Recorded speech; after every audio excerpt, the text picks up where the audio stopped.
Hello guys, welcome back to Life with Pauly. Today's video is part 2 of the new series I'm doing on this channel called Family Divided, a Childhood Nightmare. Now if you didn't see the part 1, the introduction, and me telling about what I was going to be talking about during this series on my YouTube channel, go back and watch the introduction. If you notice at the beginning of the video, I have a warning. It is a trigger warning, and that is for people that cannot listen to touchy subjects like mental abuse, physical abuse, any other kind of abuse, or violence. If you are one of those people, please do not watch these videos. I will have that warning at each and every video that I do in this series, and I will also have helpline numbers down in the description of every one of these videos. So keep that in mind. If you are a person that is in need of help because of domestic violence, runaway, whatever the case may be, helplines will be down in the description of every single video. I am not a doctor, I'm not a therapist or anything like that. I am doing these videos, getting my life story out there that may help someone else or give other people insight. A lot of people out there have families that are divided. My family was one of those families that became divided for many, many reasons. A family can become divided because of many different reasons. And if you want to know those reasons, go back in part 1. Now, this is part 2 of Family Divided. I don't know how many parts I'm going to make. I'm only making these videos 15 to 20 minutes long because I don't want to make them too long. I know a lot of people don't like to sit around and listen to videos, so I want to make them only 15 to 20 minutes long. If you are one of them people that like to clean your house and listen to something, meditate and listen to something, pop in some earbuds and you can listen to my story. Part 2 of this series, Family Divided, is the biggest lie my mother ever told me. Now, this lie started when I was still in my mother's womb before I was born. If you've seen the first part of the series, then you know that I have three brothers. My mom had 4 boys. Okay? I have an older brother that is about 7 years older than me. And then the other brothers, the other 2, are younger than me. Okay? So my mom had 4 boys, and we all had different fathers. But before I was born, my mom came up with a lie, and I did not know we all had different fathers. I had thought my father was my oldest brother's father because of the biggest lie my mother ever told me. So let's get into it. Before I was born, my mom was married to my oldest brother's father. And I can't remember exactly why she said he had left. They were still married, but he had left and he went to Colorado. My mom lived here in New York. I live currently in Albany, New York, which is the state capital of New York. My mother lived in Schenectady, New York, I believe it was, which is about 20-25 minutes from where I'm at right now. I used to live in Schenectady, New York. That's where I was born. That's where I was brought up. Now I live in Albany, New York, which is about 20-25 minutes from Schenectady, New York. Anyways, she was married to my oldest brother's father, and he went to Colorado, and he was into drugs. And I guess he was into drugs pretty bad. I think that's why he left. And he didn't want to subject my mother to that and to subject my brother, his child, to that. So he left. He went to Colorado. I believe that's why. Not totally sure, but that's not the main point of this story. I myself was born in 1974 in September.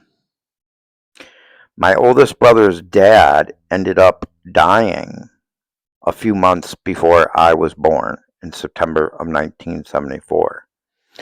He ended up dying in Colorado. I believe he died in a hotel room of an overdose of drugs. And my mom, when he had left and went to Colorado, my mom had this other friend, this other guy friend that she knew.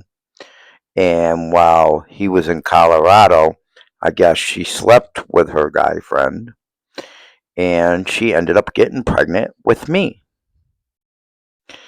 But it added up to a great time for her when she got pregnant with me to make up the biggest lie that she's ever told.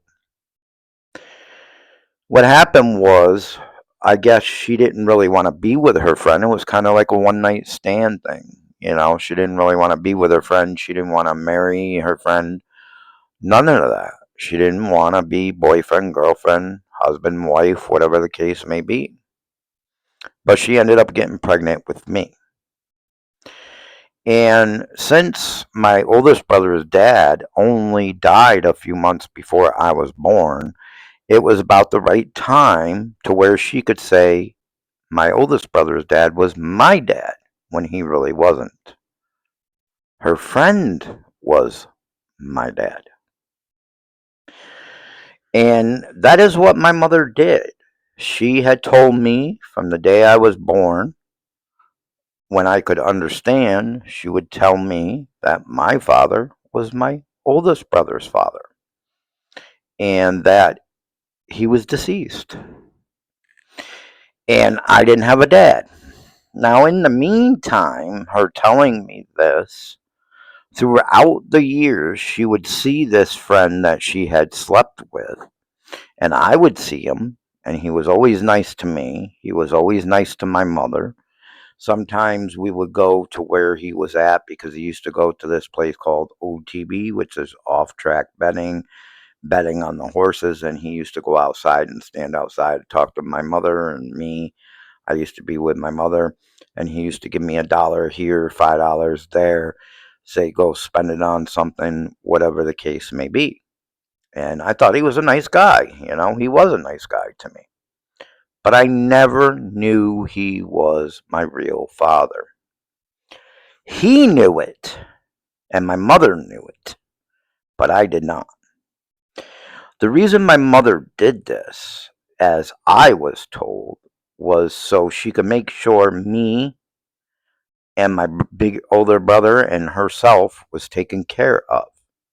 Since he had died and they were married, she figured she could get the Social Security death benefits for my older brother, which she was getting when I was born, and she was getting Social Security death benefits for her.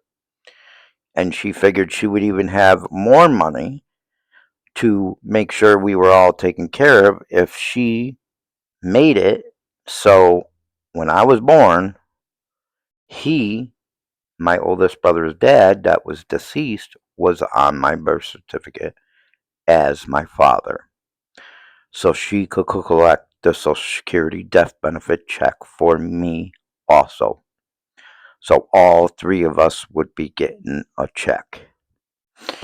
And that is the biggest lie my mother ever told me.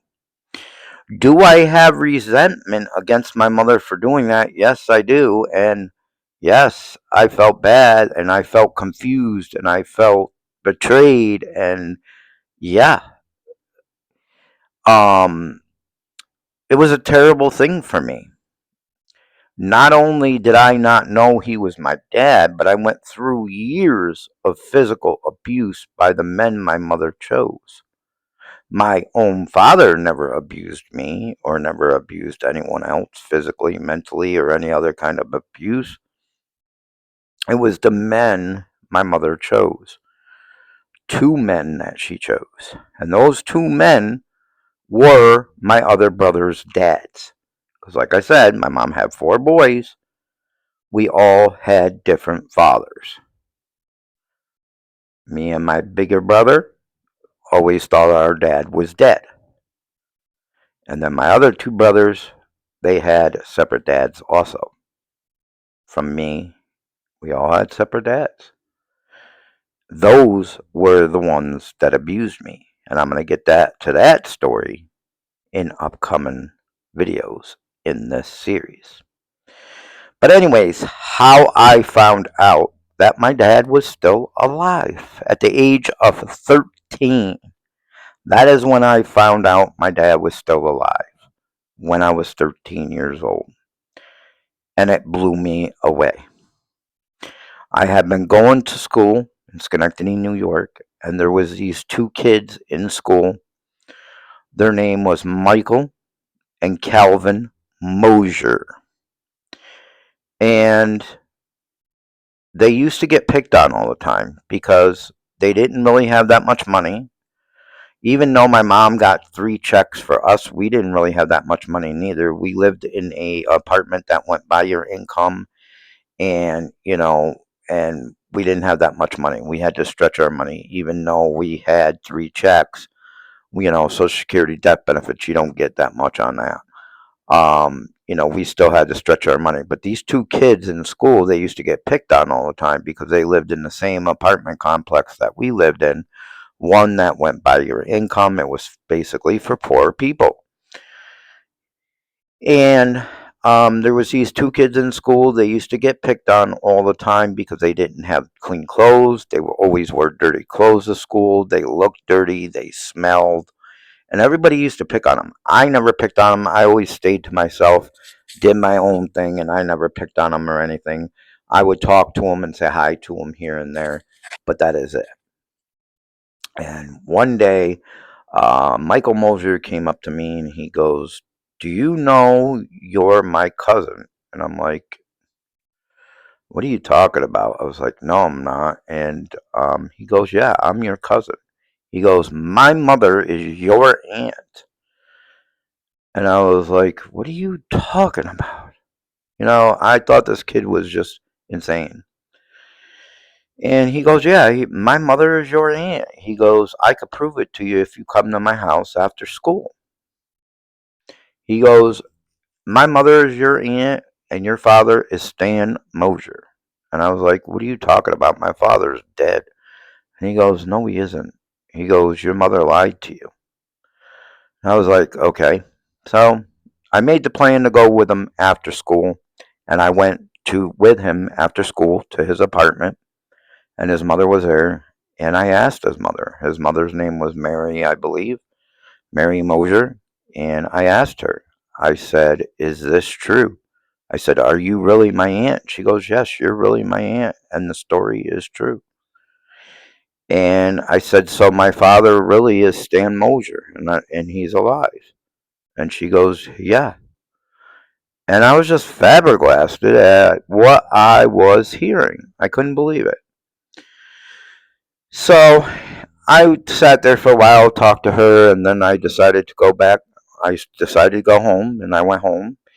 And I went into my apartment after school, and my mother was standing there, and I said, "Mom," I said, "is this true what I just heard?" And she goes, "What? What's going on?" And I told her about the kids in school and how they used to get picked on, and that one of them came up to me and said, that his mother was my Aunt Mary, and that my father was really Stan Mosier. And I already knew he was still alive because we used to see him. I seen him up until the age of 13. I just thought he was one of my mother's friends and he was being nice to me and my mother and this and that. And yeah, and she said, "Yeah, it's true."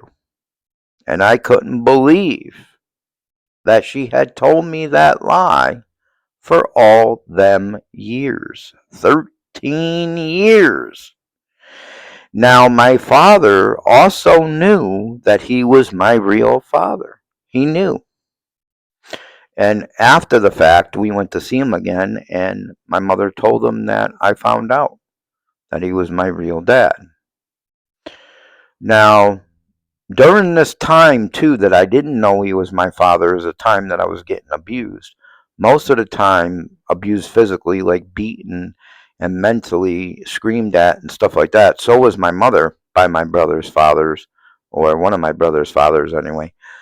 And during this time, I was getting physically abused. My father did find out one time, and he went to my youngest brother's dad, not my youngest brother's dad, but my middle brother dad. He went to him and confronted him, and they ended up getting into a fight. And my dad ended up hitting him in the head with a metal pipe because he had found out that he had beat me. But that was only once. I got many, many beatings when my mother was in that relationship. My brother's dad was a very mean and vindictive person. He was a 450-pound motorcycle biker. My mother did try to get help lots of times, but even the cops sometimes were afraid of this man. They called him Tank Townsend, and he used to ride a motorcycle, 450 pounds. But I'm going to get into that story in another video. This story is about the biggest lie my mother ever told me. So, anyways, my father knew that he was my father. My mother and my father both came up with this scheme. I don't think it was really that my dad didn't want to pay child support or didn't want to take care of me or anything like that. I don't think it was that. I think it was just my mother basically didn't want to be with him and didn't want to, marry him or anything like that. It was just basically a one night stand. So she came up with the scheme and he agreed with it to give me my bigger brother's father's last name and to collect the Social Security death benefits.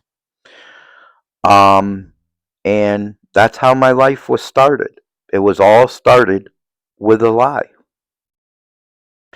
And then from then on, it only got worse. My life only got worse because of mental, physical abuse, and things like that. And I'm going to be explaining that in the next coming video.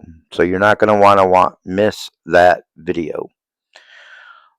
I'm going to explain that relationship with my mother and this 450-pound man and what I went through and how we escaped the mental and physical abuse. Those videos might be a couple videos split up or maybe a few videos split up because there's a lot to tell about that story. But I wanted to start off with the biggest lie my mother told me even before I was born. When I was in the womb, she came up with this lie, this deceivement. She deceived me all those years until I was 13 years old. Then, when I turned 13 years old and found out, I did see my father off and on sometimes. And then at the age of 16, I met a girl and she ended up getting pregnant at, actually, no, not 16, 17. When I turned 17, when I turned 16, I ended up getting my own apartment, but I will talk to you about that also in another family divided video. I got my own apartment and moved out at the age of 16 and stood up to one of my abusers and stopped the abuse and got my own apartment at 16. Then when I turned 17, I met a woman, became a father to my oldest daughter now. I ended up having 3 daughters. I will get that at in the upcoming Family Divided series. But yeah, I seen my father from the age of 13 to 16. When I met the woman that I had the child with, I was 17. I kind of got divided from my father again. And then I started to see him again when I was like 23. I moved back to Schenectady because I heard he had cancer. And I also had a sister on his side.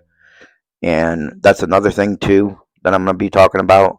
I met my sister. I didn't even know I had a sister. I had a couple more sisters on his side. And yeah, I heard he was dying of cancer. So I moved back to Schenectady with my woman and my oldest daughter. She was a baby at the time. And he ended up dying of cancer a few months later at the age of 56. So I didn't get really that much time with him over my lifetime. And that's pretty sad that I was told that lie by my mother and I was deceived all those years. I did not know my real dad. I thought he was deceased when he was really living and right in front of my eyes. So, yeah, guys, so part three will be coming soon to you of Family Divided. And I will be talking to you about the physical and mental things that happened to me as a child, how my mother met this man, and the other man also that did pretty much the same thing to me, only a little bit. It wasn't as bad as the first man that my mother met. And we'll get into it in the next part three of Family Divided.